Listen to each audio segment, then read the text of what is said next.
విద్యార్థులకు చదువుతో పాటు ప్రతిభా పోటీలు ముఖ్యమని సంగారెడ్డి జిల్లా కలెక్టర్ వల్లూరు క్రాంతి అన్నారు.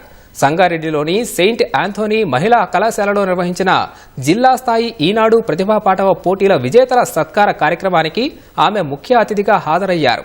తెలుగు రాష్ట్రాల్లోని విద్యార్థుల్లో ప్రతిభను వెలికి తీసేందుకు ఈనాడు సంకల్పించగా దాదాపు 22,000 మంది విద్యార్థులు ఈ పోటీల్లో పాల్గొన్నారు. పాఠశాల, రీజనల్ స్థాయిల్లో విజేతలుగా నిలిచిన విద్యార్థులకు జిల్లా స్థాయిలో ఫైనల్స్ నిర్వహించారు.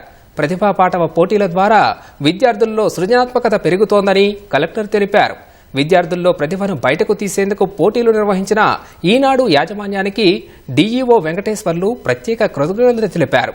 ఈ కార్యక్రమంలో సంగారెడ్డి అదనపు కలెక్టర్ మాధురి, ఈనాడు యూనిట్ మేనేజర్ రాజు పాల్గొన్నారు.